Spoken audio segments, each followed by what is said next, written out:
case that is, in this case, it's closed, so it's not really a mystery what happened.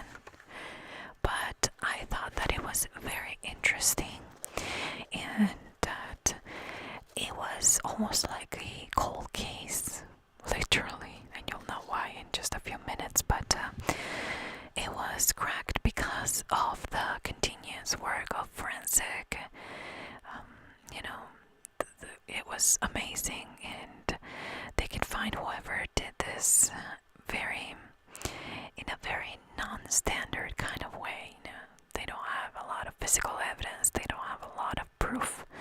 However, they were smart enough to catch this guy who thought that because he had a high IQ, could get away with it. If you're new to my channel, remember, this is a true crime ASMR channel. If you don't like that combination, please click out of this video. There's a lot of ASMR channels that have different content that you probably will enjoy more than mine. If you're wondering why I'm whispering, it's an ASMR channel and it says in the title. So if you're interested in more information about ASMR, please Google it, and I'm sure that you either like it or not, but you can choose whatever you want to do with that information. I also wanted to let you know that if you like true crime cases but you don't like ASMR, I have a podcast, and if you want to check it out, I'll have that link in the comments and in the description box down below, so you can check it out and listen to cases without being in an ASMR way. And finally, before I start the case, I want to say thank you to everyone in my Patreon page. You guys are amazing. You choose to support me without, you're not obligated to anything. So thank you so much for doing that. I've been spending a lot more time doing research for the cases. You know that when I started, I told you guys I could do one case a week. And then you guys requested something that was in a non-ASMR way. So I started the podcast. And you guys wanted more videos, and I decided to add an extra video a week so we can have 2 a week, usually Mondays and Fridays.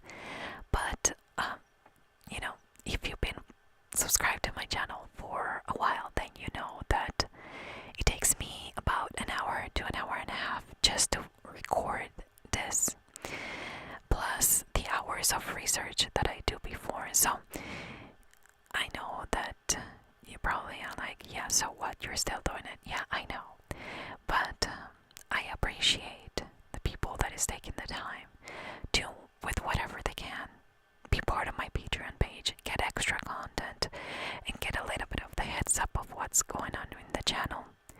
You guys are amazing. Thank you, thank you, thank you.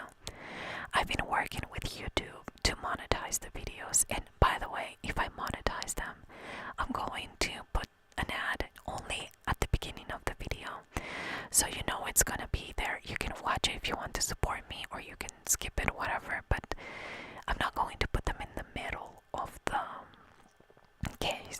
Yeah, financially it would make sense to put a bunch of different ads, but the point is, this is an ASMR channel, so I don't want to wake you up in the middle of the night because of that. And that way, for those of you who are like, well, I really want to support you on Patreon, but I can't. Well, if and when the channel gets monetized, then you guys can support me just by watching the ads before the video or letting it run before the video. And that way is the best way to support my channel, that way. If you can't really go to my Patreon page and be part of that. It was a long intro, I know. I'll probably put a timestamp in the description box so you can skip it, or people that is not interested, they can also skip it, but I feel like it was something that I wanted to tell you guys.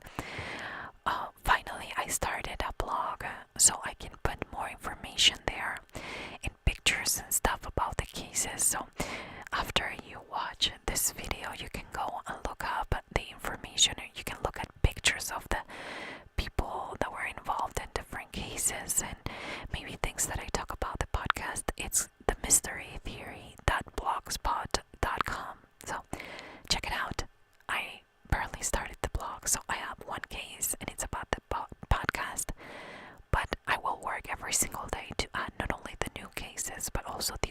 cases that I have in my YouTube channel and in my podcast. Now let's move on to today's case. Ed and Ellen Sherman, they've been living in Niantic, Connecticut for the last 16 years. They've been married for that long, so I'm assuming that they bought a house or they got a house, and they've been living there since they got married. Just so you have an idea, Ed was a teacher in a local community college, and this Ed guy had a very high IQ. So he was also part of an organization for people with exceptionally high IQs. Now keep that in mind, because this guy, it seems very normal. I mean, he's just a teacher, but he's extremely intelligent. Ellen, she at the time was 5 months pregnant, and she was working for the family's business, which is a publishing business. I am not sure what kind of publishing they do or they did at the time, but she was a very active part of that business. She was described as a super sweet person, outgoing, and that everyone loved. She had a smile in her face all the time. I mean, that's how they describe her, and overall very, very, very friendly. My asthma is kicking in, so excuse my wheeziness. On a Friday in August of 1985, Ed left the house for a week-long sailing trip with 4 of his friends. They would do this every once in a while, and in this particular case, they were sailing from Maine, and they were going down. They were going to stop at the Vineyard in Nantucket, and they pretty much had a schedule of places. This was a planned trip. This was something that they wanted to do, and it was a boys' trip, so it was only for men. On Sunday, he left on a Friday, but on Sunday he calls the house to check on Ellen, because remember that she was pregnant at the time, and he was leaving for a week, so he told her that he would check in on her every few days. Ellen wouldn't pick up the phone, so after several attempts, he contacts a friend of the family and asks him to go check on Ellen. When the friend got there, it was almost dark, but he could see that, her car was outside. The lights inside were on, and the lights outside were also on. He also noticed as soon as he got inside that the air conditioner was running, but all the doors in the house were locked, which, by the way, he found that it was very unsettling, because he thought that maybe she decided to lock the doors because, Ed wasn't home, but that was very unusual. They would leave all the doors open, and even this friend told in an interview that he told Ellen several times, you're just asking for somebody to come and steal your stuff. So, since the doors were locked, he started knocking on every door, and at this point he's getting very worried.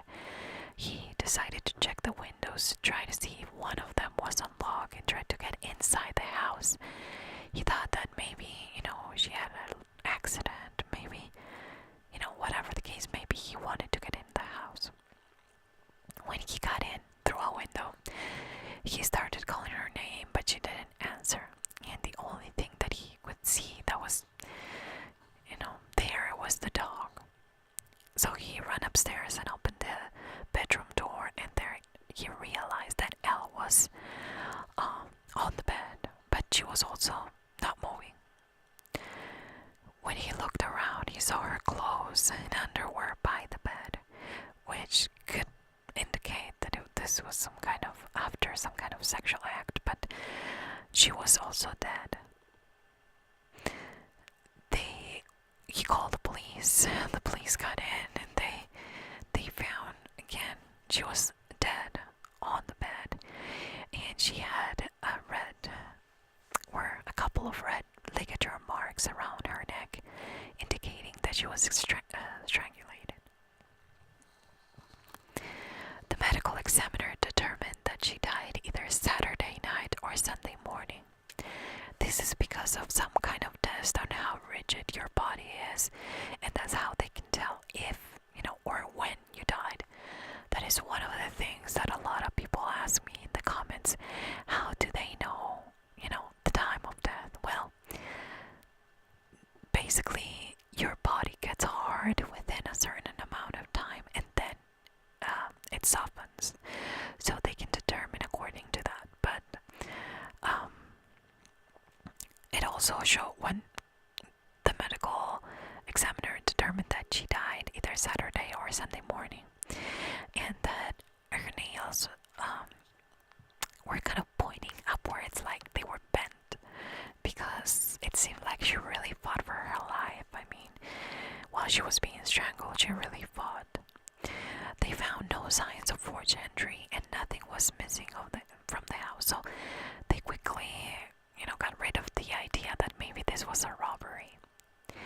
The police contacted the boat where Ed was. They talked to one of the friends, and finally, when Ed got to the phone, they told him what happened to Ellen.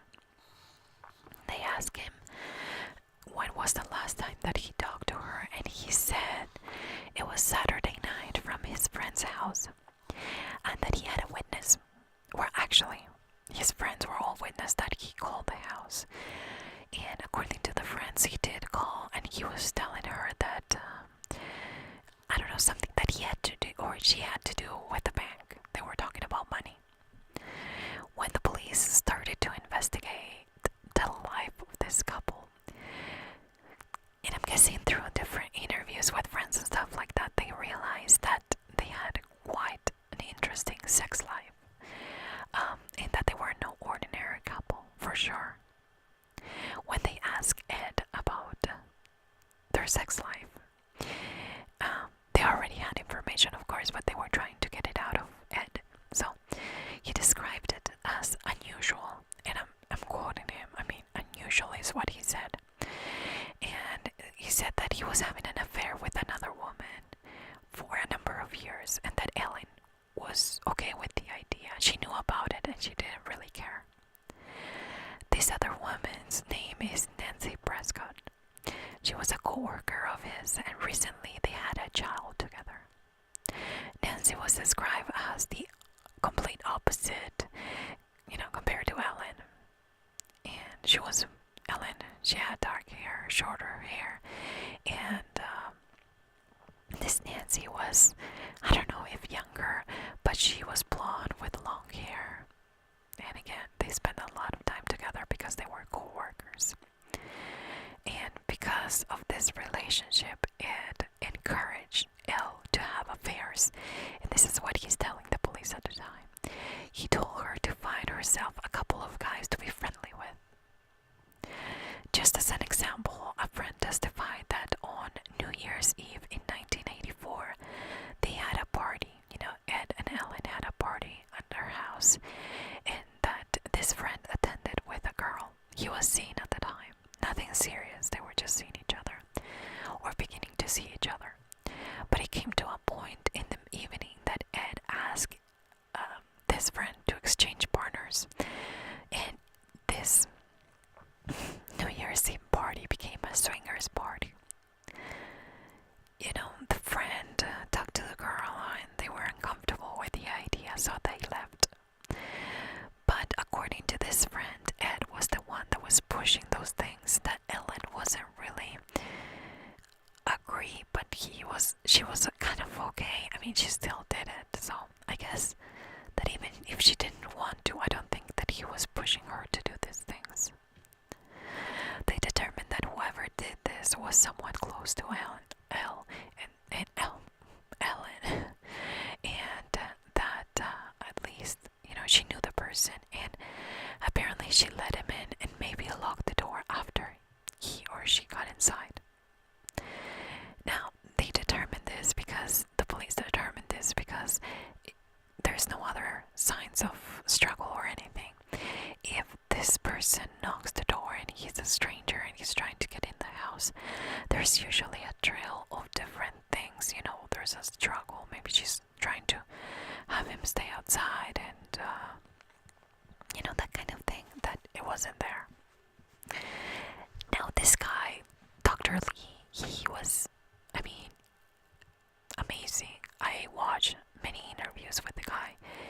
He's basically a forensic miracle. He was called in to help the investigation at the time, and they didn't have physical evidence per se. They had a few things, but nothing that would lead them to somebody. He studied the ligature marks first in her neck, and he found a zigzag pattern. Now they were trying to find what could have caused that, or what was she strangled with. And when they look around, they realize that her panties or her underwear had that pattern, so it was probably something that they used to create those marks. However, the cause of death was a hemorrhage in the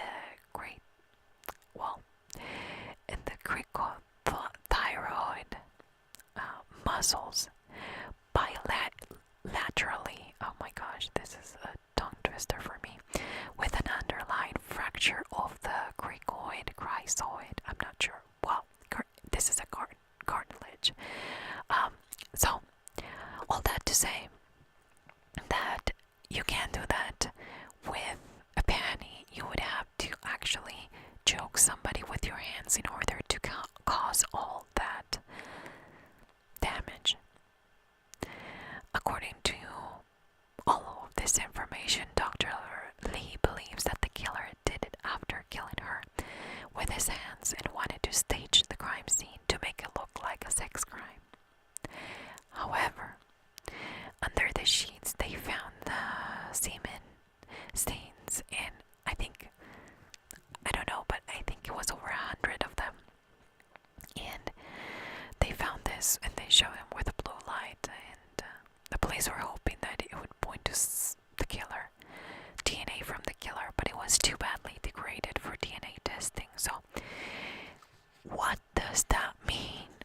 That's what I thought at first. Wow, it means that it was old, so it's been there for a while.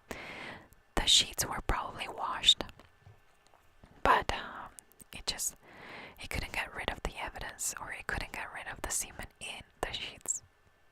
Okay, too much information, probably. But it wasn't recent. Now going back to Nancy, she's the mistress, remember? Apparently Ed was going to end the relationship with her to save his marriage.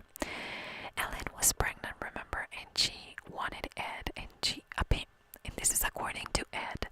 He said that Ellen wanted a normal family, and she didn't want to include Nancy in it. So he basically was going to, or already ended, or was going to end the relationship with Nancy, even though he had a child with her.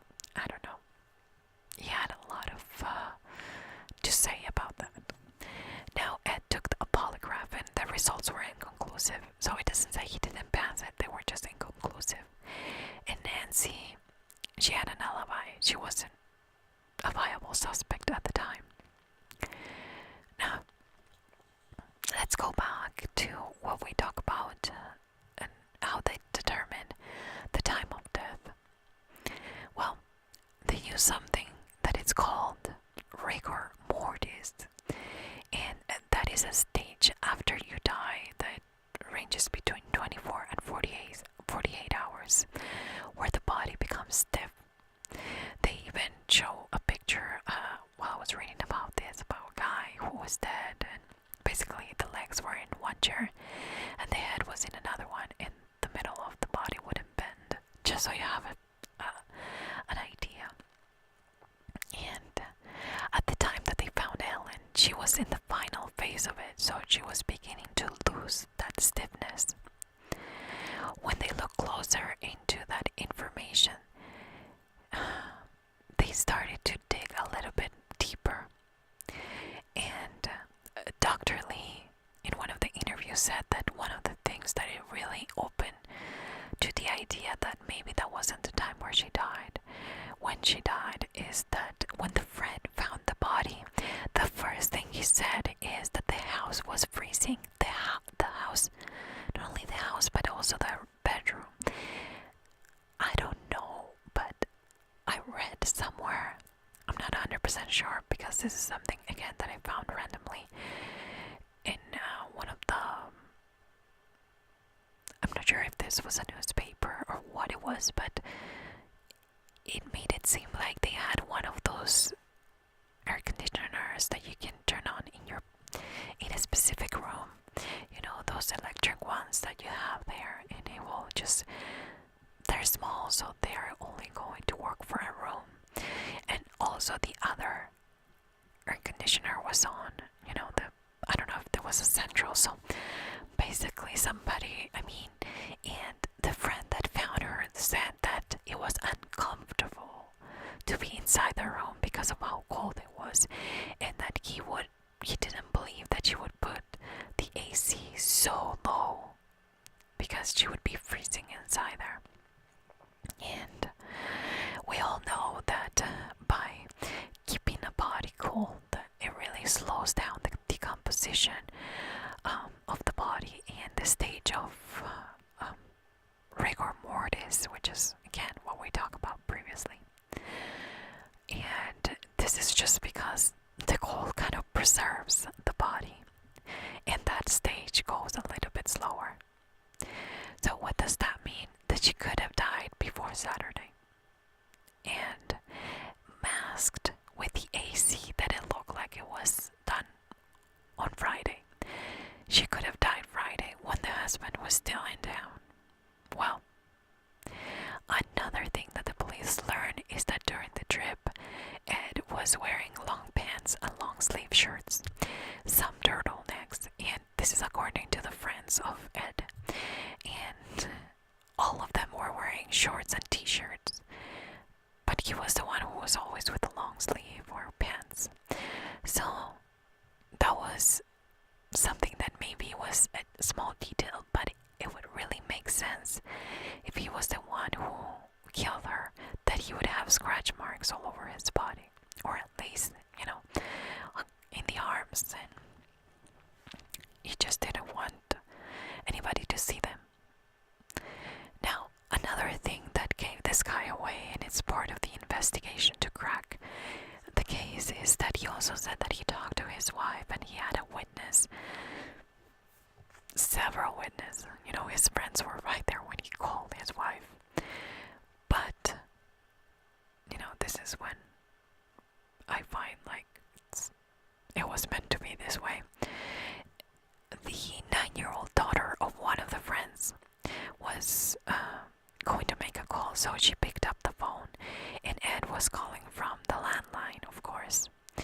So she picked up the phone and could hear Ed talking to somebody, but on the other end, the phone was just ringing, so he wasn't talking to anybody, which he found very odd. And this is coming from a 9-year-old who was trying to make a phone call.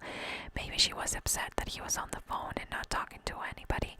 Maybe she found that, you know, it was annoying. I don't know, but she continued to listen to this call until he hung up. Another interesting thing is that morning before he left for the trip, one of his friends, and this was a girl, ran into Ed, and right before, you know, the morning before they left for the trip, and they were talking, and they started a chat, you know, and they were somehow they ended up talking about movies, and he recommended the movie Blackout to her. In this movie, the man kills his wife and children and put the bodies inside the house, and then manipulates the crime scene in order to fool the police. Well, apparently in the movie, what it did is just turn on the AC to preserve the body.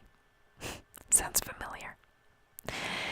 And was very interested as well at the same time of what the police were finding, and if they actually knew the time of death. That was one of the things that he continued to ask the police about. In one of the interviews, I think this was a reporter that said that the truth is stranger than fiction. I mean, the movie was creepy, but this guy, I mean, at the end, you're gonna see how it unfolds, and it's very, very creepy. Now, the police needed to find a motive,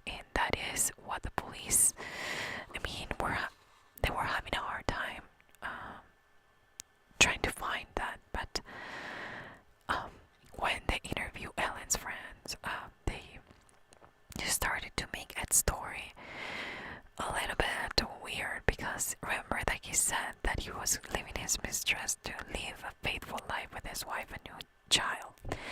Well, according to Ellen's friends, um, Ellen was already tired of all this thing, so she asked him for a divorce, and she told Ed that she was going to leave him with nothing because apparently was the one that had more in the company, or maybe she had the company before she got married to the guy and they had some kind of agreement. I don't know. But apparently, and according to her friends, they said that she told Ed that she was going to leave him with nothing. And, well, she told him that she was going to leave him with a boat and a girlfriend. The police believe that what happened that night is that on Friday night they had dinner, and then she went to the bedroom to change into her nightgown or whatever, and that is when he grabbed her and strangled her to death. Then, because he had planned on this thing, he wrapped the panty around her neck and followed the tip in the movie Blackout, where he put the AC down to preserve the body and mess with the evidence. He then left at 7 p.m. to go with his friends to his sailing trip. Then he staged the call, and the daughter of the friend listened, and and then he called on Sunday to ask his friend to go check on her to find her dead.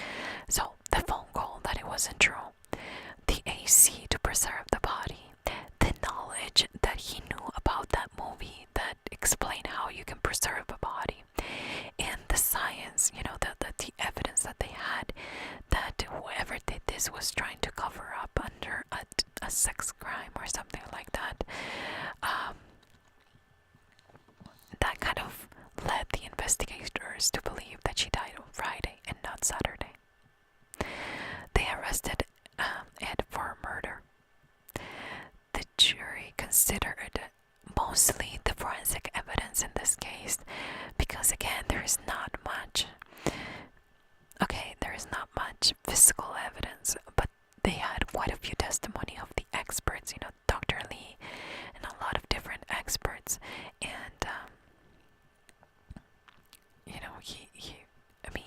they had to go with all that information, and they made such a open and shut case that he was convicted for this. It took them 6 years, after Ellen died, to convict the guy, but he got 50 years in prison. He never admitted it, he never said, yes, I had dinner with her, and then we went upstairs, and then I killed her, and blah, blah, blah. But he showed remorse when he was there in, court and stuff, and he also said that she deserved better. His friends just couldn't believe it. They knew that he was a very smart guy. He had a very high IQ. And they knew him. He was the kind of guy that he had some friends that would know about his, swinger parties and stuff. But then there's this other friends or group of friends that maybe they were from work, I'm not sure, but this other group of friends would know him as a very smart guy, that he had a good job and a nice family, that he had a wife that was pregnant, and that they had, perfect life. So basically this guy was able to hide his personality from different people, and that's why it helped the case to see that there was more of, because sometimes everyone's like, but he's so nice, he would never do anything like that. But in this case, there were kind of conflicting theories where some people would say, he's a family man, like the friends that went with him sailing. And there's this other group of friends that attended those parties and knew that he was a swinger and he had another woman, and that he had a child with that woman, and the struggles of the relationship. So I feel like that's what it helped, because think about it, even though if they thought that the guy could have done it, if that quote unquote friend didn't go and say, hey, he told me about this movie that it looks like a lot like what happened to Ellen, and if they didn't have the other friend that said she was going to leave him because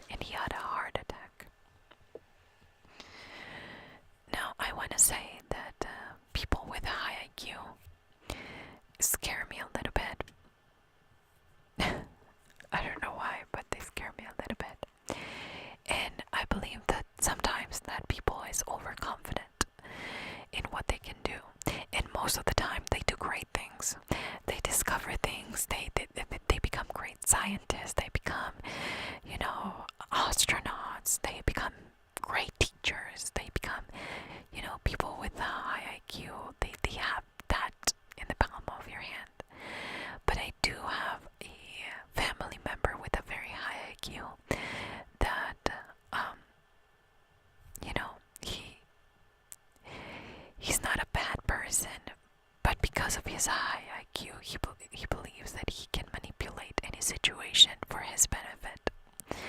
And that's why I had to step away, because again, I don't want to be close to people that doesn't do me any good. I mean, they don't. If we can work with each other to make each other better, we just are not going to be together. That's it. But I can see how he is. I can see how he manipulates people, situation. You know, he had a lot of mental issues that I think a lot of them he manipulated. Because as soon as he was out, he stopped taking his medicine. And the kind of sickness that, you know, they told him he had, he couldn't manage without his medicine. So again, they're overconfident, and that it's a great thing. And again, most of the time, I want to say 95% of the time, these people with the high IQs, they do great things from this world. But I feel like those are the kind of people that also need to be formed that way, you know. And maybe that's what they need. They need good parents. They need good, not education, because, you know, they're smart and they will catch on. But they need, you know, a little bit of guidance in order to become the better version of themselves. And I think that this guy, he could have had a very high IQ, but I feel like his own mind was playing tricks on him, because he was talking to people about a movie, you know, the same day that he was going to kill his wife with that exact method. There's a lot of things that he did that was giving him away. And the need of that phone call to kind of have those witnesses. I mean, he thought that he had it figured out. But maybe because he was so confident, he made mistakes. And that's how he got caught. And because of the efforts of forensic, you know, the forensic work done behind this, it's amazing. You know, they didn't give up. They continue. And I think that's what it actually makes a difference in a case. Not that I believe the police give up and the case is way too fast. No, I'm not saying that. I'm just saying that sometimes it takes a little bit more work. And sometimes that work, it's not going to be viable in court. If you find a witness that will, you know, kind of go with the theory that you have, then you start to build a case. And then more things can, you know, more people can help in something. Once you have a lead, once you have something, once you have a theory, then you can build a case. So thank you so much for watching this video. And if you are part of my Patreon page, check out tomorrow's video for the tier that gets one video a month extra. And then for those that are part of the other one that get once every 2 weeks, I will still have another video for the following weekend. So thank you so much for being